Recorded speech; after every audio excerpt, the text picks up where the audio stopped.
To today's live. We're going to be going over fundability. And there's a lot of misconceptions about what fundability is. And I want to clear a lot of those things up and share how today's businesses are getting able to get funding and really get funding before they need it or when they need it, and not have to wait till the last moment and have it be too late. So I'm just gonna just double check, make sure we're live everywhere, and let's see here, and then we'll go ahead and get started with today's live stream. It does look like we're live. So go ahead, if you can hear me, put where you're coming in from on the chat. I'm Alex. I'm the head of marketing here at Credit Suite.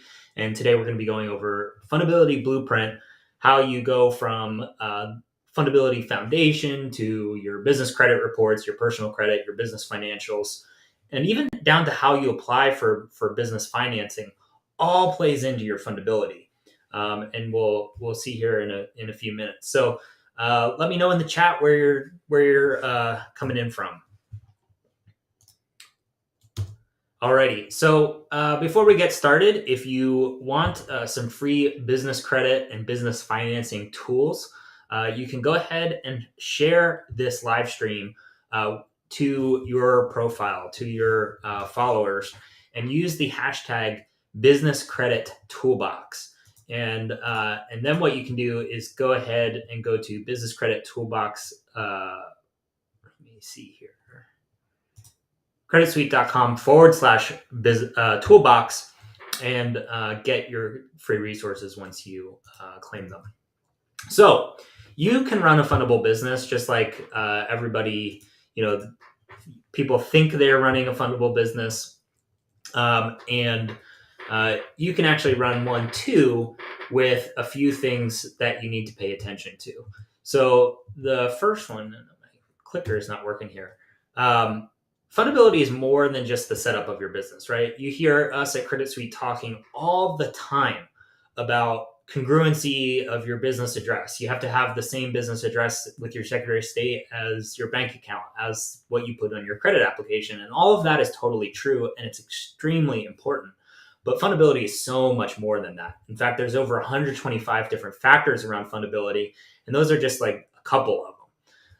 And so there's a lot of important things that you need to keep in mind when you're going about creating a fundable business, not just your fundability, what we call fundability foundation. So keeping that in mind. And we're also going to go over how you can run a fundable business from, if you're just coming up with a concept, or if you already have a corporation or a business entity that you're currently running. This applies to you. It doesn't matter where you are in the business journey. Even if you just have a concept today, using the things that you learn in this live stream, you'll actually be able to set up your business properly so that you can get financing on demand. Now, it doesn't mean that you'll be able to qualify for everything under the sun right off the bat, but it means that you'll have a better chance and an easier path forward moving forward. So something else to keep in mind is that we actually have a free mini course. There's 3 video series on Fundability Foundation. So it's just the setting up of your business to make sure that lenders know who you are and that kind of thing. And you can get that at creditsuite.com/foundation. So why does all of this matter? This matters because if without fundability, you're not actually able to get the financing that you need to grow. You might be missing opportunities out there in the marketplace. You may have an opportunity to buy a business, but without getting financing to do so, you may not be able to do that. You may have plans to grow your business. Maybe you're doing well now and you need a little extra juice in there to do some marketing or to hire a new employee or to do whatever it is. You have plans to grow, and a lot of businesses do, even in economic downtimes. And so if you want to do any of these things, you need a blueprint. So here's what you'll get kind of by working through this live stream today. You'll be able to unlock and access all available business credit. Business credit is great because it's credit in your business name. You can establish it with or without a personal guarantee. We like doing it without so that you can save that personal guarantee for more leverage in the future, and we'll show you some of that today. You can build it whether it reports to the business credit bureaus or not. Obviously, if the business credit that you're establishing reports to the business credit bureaus, it's going to help you a little bit more because that's going to show up when a lender or credit issuer decides to pull your business credit, or maybe it's a competitor, or maybe it's a prospect or a potential customer. Anyone can pull your business credit, so you want your business credit reports to be established. And making sure that you have good fundability unlocks even more business credit accounts for you. And then you'll also be able to access business loans when you need them. We think a lot about what's going on in the economy right now. We think a lot about what's going on in the world that could affect our businesses. And when we go to apply for a business loan and we get denied because we need that, or I should say, when we go to apply for a business loan, when we need it, absolutely need it, it's usually too late, because if we get denied, we have to go through all of this fundability stuff and then come back to that business loan. And it's even more time that you don't have that loan. So you want to make sure that your fundability is really tight so that when you need a business loan, you're able to get approved for it or even apply before you need it. And also, having all of this stuff down and solid is going to make your business run more efficiently. So here are the 5 components of fundability. Like I said before, there's 125 factors, actually over 125 different factors of fundability. And they're broken down into these 5, or I should say condensed into these 5 main components of fundability that we then break down into the different factors. So they're your fundability foundation. This is something that we talk about so much here at Credit Suite, and you've heard us talk about it over and over and over again. This is how your business is established, and also making sure things are congruent across the board. If you register your business with the Secretary of State with one address, that address should be used in the operations of your business across all of your different accounts. So it should be used with the IRS to claim your EIN. It should be used with Dun & Bradstreet to claim your DUNS number. It should be used with your bank account to open your business bank account. It should be used on your website to tell where your business is. So business address is extremely important. That's just one element of fundability foundation. Then you've got business credit. Having good fundability foundation plays into being able to get access to more business credit. So the two will play into each other, but business credit and having established business credit reports is an element or a component of fundability itself. Because the more business credit you establish, the more reputable you are or credible that you are as a business to lenders and credit issuers. Personal credit is a component of fundability. What I mentioned before is we like to build business credit without using personal credit where we can. And the reason for this is because we can then leverage that personal credit for the growth of the business. So a great example of this is business credit vendors and using those vendors to run the day-to-day operations of your business. Yeah, credit card points are great, and there are times where we want to build up credit card points. But, we can often run the day-to-day operations of the business using business credit vendors. Those vendors report to the business credit bureaus. When they report, we now have accounts that show we're able to pay back our debts as a business. The other thing that does is it keeps those business debts off of your personal credit. So if you're using a credit card right now that may even have your business name on it, but it reports to the personal credit side, then you may be, raising your utilization, which lowers your personal credit scores, which means now we don't have this as a fundability aspect to lean on when we go to grow the business. So we use personal credit to mitigate some of that risk. And then we can use personal credit to grow the business when we actually want to. So if we need to get a traditional business loan or even some untraditional forms of financing, we're able to do so. A great example of leveraging personal credit is our credit line hybrid. It's a product where we help you apply for multiple business credit cards where you can access cash lines at 0% interest for up to 16 months. And that's where we're leveraging personal credit and business credit in a lot of cases to get actual cash to finance the growth of the business. So you can see there's all sorts of reasons why we would use personal credit when it comes to business financing, but we want to do it intelligently. But it is a good core component of fundability. Without good personal credit, you're going to have a lot fewer options when it comes to financing your business. Then we come to financials. This is both business financials and personal financials. Depending on the type of financing that you're looking to get, the lender may want to look at one or both of those. Good business financials means making sure that your bookkeeping is up to date, making sure that you produce proper business financial statements like a profit and loss statement or a balance sheet, and that you're filing your taxes every year. You may not owe anything in taxes, but if you're not filing your taxes and or at least working with a tax professional to make sure that you're doing everything properly, you may run into issues down the line if a tax filing was requested or a tax return was requested for the financing. We do have a great resource. We've partnered with a company called TaxHive here at Credit Suite. You can go to taxhive.com/credit suite. Alfredo will go ahead and put that in the comments for us. And they can help you walk through all of this stuff. As a Credit Suite family member, you're going to get access to a 20-minute or 30-minute consultation where they'll review everything in your business, and you'll kind of leave the consultation with a tax blueprint, as well as they do provide, I think, bookkeeping services, accounting services. So they're definitely somebody that you want to check out.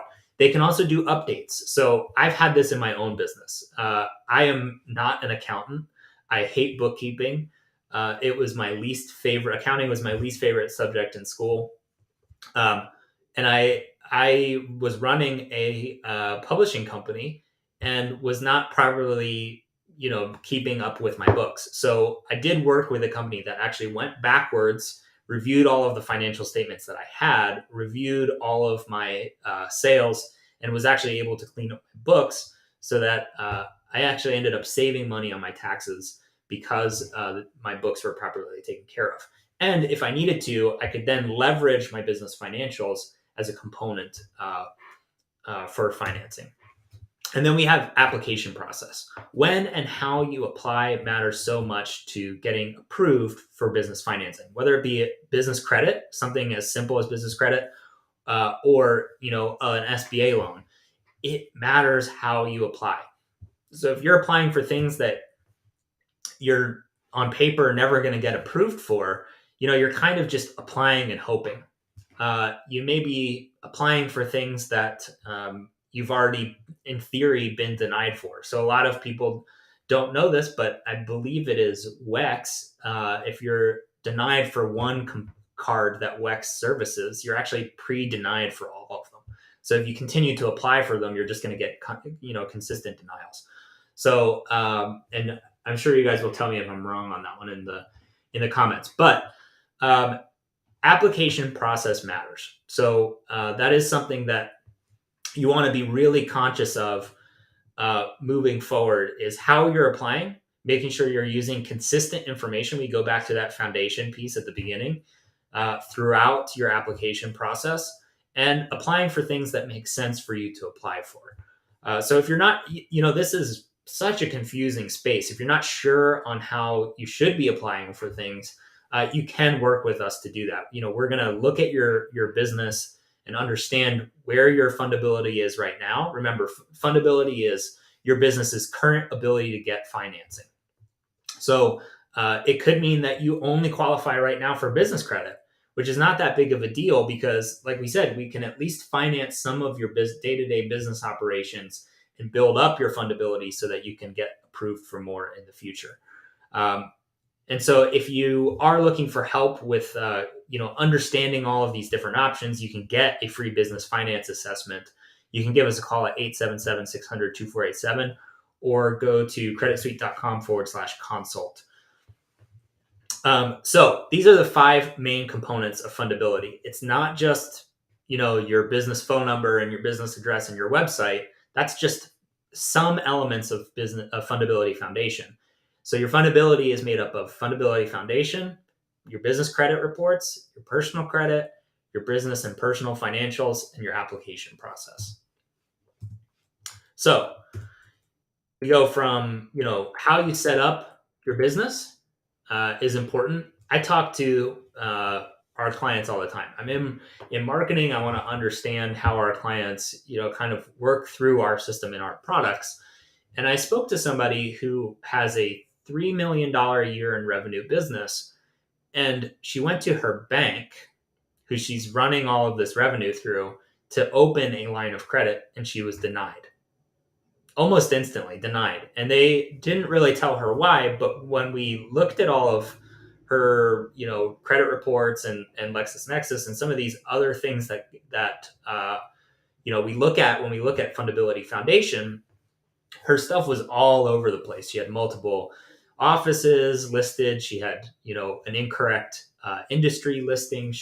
Her phone number had changed, her address had changed, and she had never updated these things in the proper places. And so her bank just denied her.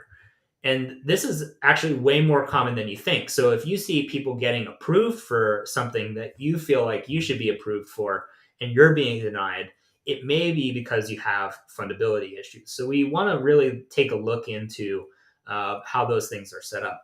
When we fixed these fundability foundation things, she actually then went back to her bank and got approved, and then she got approved for a credit line hybrid with us as well. So she went from having constant denials, a denial from her own bank where she's putting all of this revenue through, to actually 2 approvals just by fixing some of these fundability foundation things. Now, it's not always that easy. Sometimes we have to build business credit. Sometimes we have to go through and make sure that our business financials are up to date. But we do look at all of that stuff when we're helping you. So then we have, the operations of the business that play into fundability. That's going to be your business credit, how you're running the day-to-day operations of your and spending that occurs in your business, and then your business financials. And then we have, things that we're going to leverage for growth, and that's going to be your personal credit and how you're applying for things. So when we go to grow a business that has, great fundability foundation, they've leveraged business credit and have established their business credit report. They've got great looking financials. They have revenue coming into the business. That revenue is being properly recorded. It's important. Then we can look at things like, how are we going to leverage personal credit and business revenue to get the best kind of financing for the business.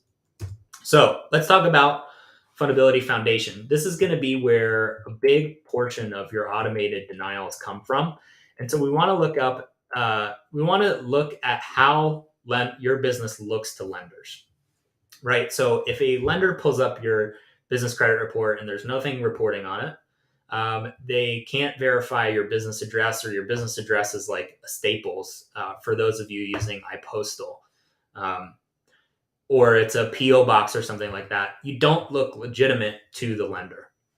So proper foundations shows the legitimacy of your business to the lenders. And it gives your business, its own identity that's separate but connected to you. So you want your business to be able to stand on its own 2 feet, look legitimate to lenders. Even if you have a legitimate business, you have revenue coming into it. If the lender can't verify multiple things about your business to tell that it's real business, the computer is going to say, hey, this looks like fraud, and we're going to deny it. And you'd be surprised how often that happens. So you got to pay attention to things like your business name and address. I made the mistake once of putting a special character in my business name. So I used to run a business called Profit Systems and Solutions, where I would consult with businesses on marketing automation. And instead of spelling the word out, and, like A-N-D, out, I put what's called an ampersand, or the and symbol. And if I don't, it's very interesting because on some applications, they let you put special symbols in, and on others, they don't. And I was running into issues where I was trying to apply for a credit card or multiple credit cards. And I got approved by one, but when I went further down the line and I was looking for more money for my business, I kept getting denied. And it turned out it was the use of that special character in my business name. Other things you got to pay attention to are risky things within the business name. I hate to pick on credit repair, but credit repair is viewed as a risky industry. And so having the word credit repair in your business name may be an issue. I want to look at the comments here. Hey Tracy, great to see you on here. We've got our Diamond Cole, great to see you. Marilyn, great to see you. So we've got a few people joining in. So business name and business address. Obviously, your address matters. We talk about making sure that your address is congruent across all of your business documentation. So if you register with your Secretary of State with one address, that address then needs to be used, to with the IRS to get your EIN number. It needs to be used with Dun & Bradstreet and so on and so forth. So not only does the business address matter from a congruency standpoint, it also matters with the type of address that you're using. So the best possible address is your own standalone business. If you have a storefront, if you have an office building, using that address is going to be the most legitimate path that you can take. Now, with the internet and COVID, that really did start to change things, where lenders became a little bit more lenient about home addresses. So home addresses always used to throw up red flags. We kind of view them as the same as virtual addresses. If you're not comfortable using your home address and it's not truly a home based business, you can use what's called a virtual address, but not all virtual addresses are made the same. And so you want to pay attention to, do you get your own suite number? If they're using shared suite numbers, how many suite or how many other businesses are using it? I think Regis is one that does tend to share suite numbers. And so you might want to pay attention to that. If they're letting multiple businesses share the same suite number or the same address, that can cause some problems as well. Things that you want to stay away from are things like PO boxes, iPostal, or any kind of post office box. iPostal virtual address is actually partnered with Staples and some other office supply stores. And so, if a lender or credit issuer pulls up your business address and it's verified as a Staples address, it's not going to look like a real business. You can't run a business out of a post office box. Now, you can have separate mailing addresses, and that's totally fine. But as far as your Secretary of State and what you use to, solidify the business, you want to make sure that address is a valid address. You also want to pay attention to your business phone number and 411 listing. Beyond 411, actually, you want to be looking at your local listings. Now, it's hard to get onto, multiple local listings.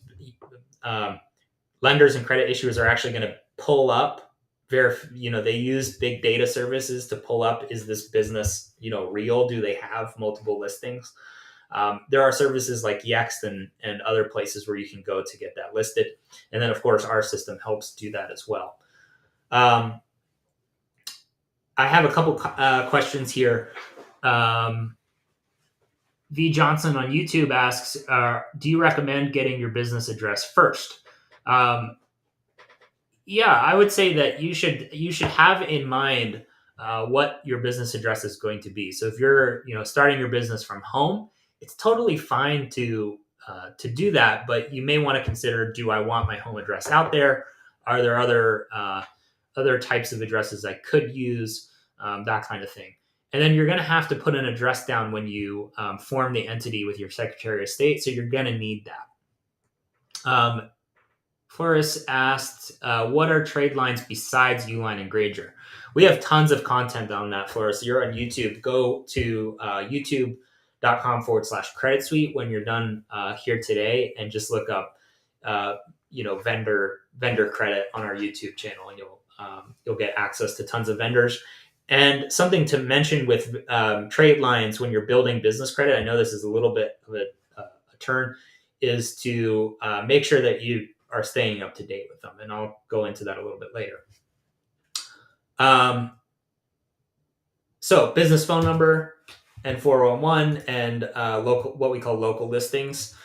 You also want to make sure that you have a business website and an email address. If you're not super comfortable with, getting a website up and running, that's totally okay. There's tons of services out there that will do it for you. And it can be as simple as just establishing, the information on your business, making sure that that's out there and accessible to people. And it could even just have a form or something like that so people can get in contact with you so that you can establish the legitimacy of your business.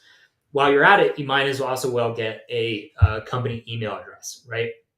If you're putting a Gmail address down on a business application for financing, it doesn't really show that you're a legitimate business. And also, as a tip as a marketer, you also won't be able to send email from a lot of marketing tools if you don't have a business email address. So that's something that you're going to want to consider when you're building out your fundability foundation and making sure that your business is set up properly. And I've talked to, like I said, a lot of businesses, even ones that are doing millions of dollars in revenue, that ignore this stuff, or they think they've done it correctly, and in fact they haven't. And then some other things to pay attention to when you're setting up your business is making sure that you're getting an EIN from the IRS. And when you get that EIN, that you're using the same information that you used to form the business with your Secretary of State, any necessary local or state licensing, and then, of course, your business entity. So what does it mean to run a fundable business or operate a fundable business? It means that you're running your company with business credit. So like I was talking about before, business credit is a great tool, especially when it's not connected to that personal guarantee, to run the day-to-day operations of your business. I did this in one of my businesses where I got a credit card. It had my business name on it. I thought that was business credit. This is before I worked for Credit Suite. But in actuality, it was reporting that credit usage to my personal credit.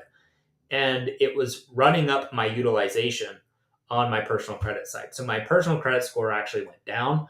Now I can't even use personal credit to leverage for the things I need personally. Like if I want to go buy a car or buy a house, I would have a lower credit score. I'd end up paying more on that side. But I also can't leverage that personal credit to get financing for my business growth. So, running the day-to-day operations with business credit and moving those expenses from reporting to personal credit to reporting to business credit is very useful. Making sure that you're keeping your business information up to date. A lot of people start their businesses from their home at first. They register with the Secretary of State with their home address, but then they say, wow, I'm doing a lot of business, and they may move into a storefront or something like that. Or they start their business in one storefront and they grow and they need to move into a bigger space. And they never bother to update their business address in the places where it matters. They may do it with their bank, but do they do it with the Secretary of State? Do they do it with the IRS? These places are incredibly difficult to work with, but it's the nature of it. And we have to make sure that all of this business information is up to date all the time, and that we're using the correct business information when we're applying for accounts. And then you also want to make sure that you're making informed decisions based on your business financials, and that you keep business financials up to date. So we talked about a company before called TaxHive. Credit Suite partnered with them to provide better tax planning and tax optimization services. You can go to taxhive.com/credit suite. I'm just going to send that to Alfredo there. He'll put it in the comments. So and obviously keeping up to date business financials, make sure that you're actually paying attention to the business and what's going on in it, and then you can kind of move from there with how you're going to leverage them. So let's move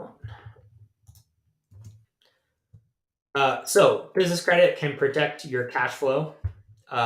If you're buying things with a credit card, or you're buying things in cash, you've moved that cash out of your available cash within your business. Whereas business credit, you may be able to get better financing terms. So a lot of starter vendors are going to start out on net 30 terms, which is very similar to using a credit card. But like we said, it's removing it from the personal credit and putting it on your business credit, which is going to help you as long as you're paying it on time. More advanced vendors are going to have revolving terms or longer net terms. So, if you're getting a net 60 term, you have a lot more time to pay that back than a personal credit card would. So it's protecting your cash flow where you can buy the things that you need now in your business to, improve revenue. Hopefully you'd be able to, you're buying the things that make sense within your business using these vendors. As you build business credit, it builds on itself. You can unlock more business credit opportunities as you grow and go back. The same thing that you hear people recommending on the personal side, where if you're, constantly building personal credit, you can go back to those same credit cards and ask for a credit line increase. We should be doing the same thing with our business credit. If you have a vendor that you're constantly buying things from, let's say you run a restaurant and you're buying paper products from Uline, but you start out with a $5,000 credit line with Uline, you may be able to go back to Uline and say, hey, I've paid you responsibly. I need to buy a lot more paper products because my business is growing. And making sure that you're continuing to build business credit. One or two vendors is great. We see a lot of opportunities open up as you're building business credit that you actually use and continues to report. And once you have about 12 to 14 accounts reporting, then you see a lot more opportunities open up, as you've improved your fundability. So good financial statements lets you set good business goals. It can impact decisions across your business and across all of your financials, and you can determine whether you need more or less financing. And you want to make sure that you're keeping up on your financials. So the financials that you need are your income statements, your balance sheet. Budgeting is important, and a CPA or a tax professional can kind of help you out with that, or a bookkeeper can help you out with that. And these are key to funding. We talked about financials being a core aspect of fundability. If you run your business right and you have really clean financial statements, you're going to be able to leverage them for more financing in the future. So you'll always want to make sure that your financials are clean. And regardless of size or age of your business, financials are incredibly important. I was one guy running a business, and my financials were all over the place. And just optimizing what my financials looked like allowed me to save money on my taxes was the benefit I was looking at. But it also allows you to leverage them for financing in the future. So you need an accountant or a CPA to help you with that. There's also different types of software out there, like QuickBooks Online is a really great one. Xero, there's all sorts of bookkeeping software out there. I would recommend that you get a bookkeeper too. And then you also make it a regular practice as the entrepreneur, as the business owner, to review your financial statements. I am not suggesting that you do your own bookkeeping. That's probably the last thing that you want to hear. You should have somebody that can do that bookkeeping for you, as long as you can afford it. And you should, however, make it a practice to review your financial statements on a regular basis. So here's your catalyst for growth when it comes to fundability. It's your personal credit. We talked about protecting that personal credit. And if you have less than stellar personal credit, the nice thing is business credit can be built regardless of the personal credit, so that you can improve personal credit at the same time you build business credit, which means that when your business credit is built, now you have multiple legs of fundability to stand on. You want to make sure that you're also applying for the right credit or the right loans at the right time. Wildly applying for loans because you need money is not the answer, and it's actually going to produce a negative result for you. It's very discouraging as an entrepreneur to constantly hear denials, and we hear people doubting us all the time. And we know as entrepreneurs we're doing the right thing, but don't give into the confusion and all the different loan options out there. There are probably tens of thousands of different loan options, or financing options, I should say, that you can get for your business. From business credit to an SBA loan, there's tons and tons of stuff out there, and there's unlimited providers out there. And so you want to make sure that you're finding the right thing at the right time. So invest in your personal credit and financing at the right time. Focus on building and protecting your personal credit using business credit and leveraging business credit. And then make smart decisions when you're actually utilizing your PG. Does it make sense to personally guarantee a vendor? Or can you get that vendor without a personal guarantee? So, Fundability is going to help you apply for the right loan at the right time with the best lender, and it will even help you negotiate better rates and terms. If your fundability, it's kind of like, goes a little bit beyond the personal credit score, right? You'll start to see interest breaks and term breaks when you have really good personal credit. The same thing is true when you have all of these things in alignment with fundability on the business side. So if you have no business credit and you're going to leverage your personal credit for all of your financing, you may get approved for that financing, but it may not be at the best rates and terms. Whereas if you have personal credit and business credit and revenue, now you can negotiate terms or at least find lending options or financing options that are right for you. So this is all stuff that Credit Suite helps you with. We can help you create a whole fundability roadmap. We have total online access, 24/7 online access to our software that actually step by step walks you through all of these things. And you'll also be able to get live support when you need it during business hours. You can actually get a free business financing assessment right now, where somebody on our team is going to learn a little bit more about your business. They're going to ask you some of these questions that we went over today and start to break down, what might be the right path forward for you with business credit and lending. So to get that, you can give us a call at 877-600-2487 or go to creditsuite.com/consult. And then I would highly recommend that you go ahead and take the Fundability mini course. The Fundability mini course breaks down Fundability foundation. So just the most basic level of Fundability. But it's extremely useful. Like I said, all businesses of every size mess that up. And if you're just starting a business, you have a business concept, you haven't even formed the entity yet, focusing on Fundability foundation is going to save you a lot of headache down the line. If you've got an existing business and you're doing well, you may have revenue. Go back and look: is my Fundability foundation actually in line, or do I just think it is? So you can get that at creditsuite.com/foundation. As always, if you want more information, you can access a boatload of more free training on any of our social accounts. So if you go to creditsuite.com, in the upper right-hand corner are all of those social media accounts, or you can go to creditsuite.com/follow. And then, of course, you can always reach out to us at 877-600-2487 or email us at info@creditsuite.com. So just wanted to remind everybody, you can get a whole toolbox of business credit building tools.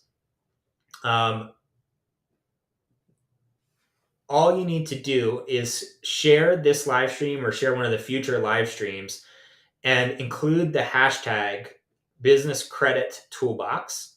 And then what you'll do is go to creditsuite.com/toolbox and follow the instructions on that page to claim your free toolbox worth of business credit building tools. So you'll get 5 of them, including the fundability matrix, which goes over all of the 125 fundability factors. I believe you get a business credit building matrix that looks at how do you build business credit, along with some other great tools for you. So I'm just going to take a quick look in the chats here, see if there's any questions. And oh yes, I do want to remind everybody, we have a upcoming webinar.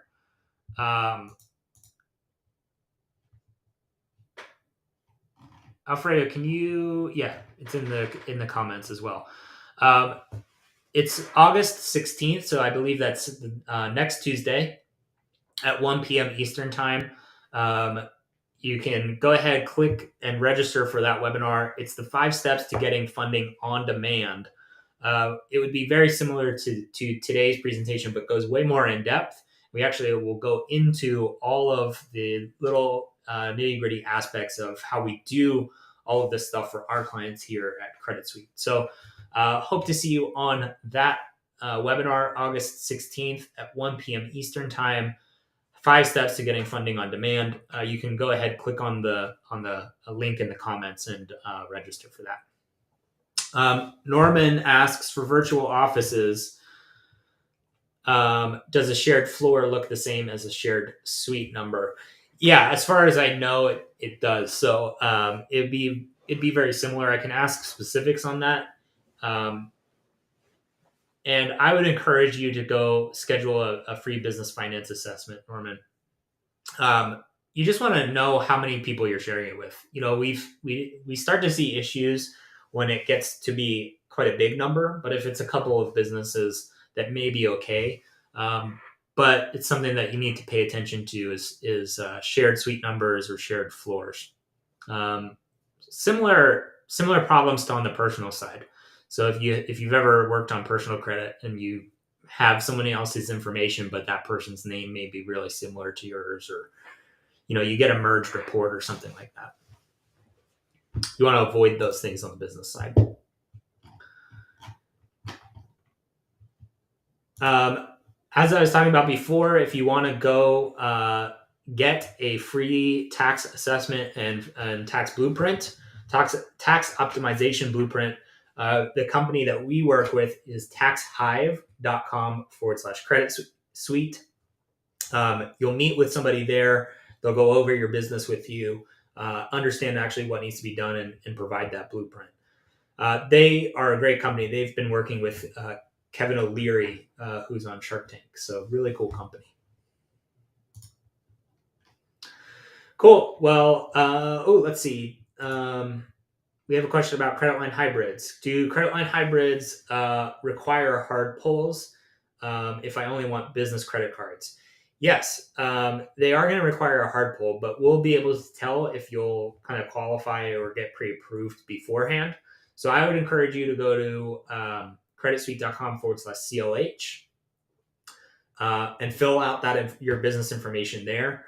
And we'll work with you on does credit line hybrid even make sense for your business, or you may be surprised there may be other business trade lines out there that you can get without that personal guarantee.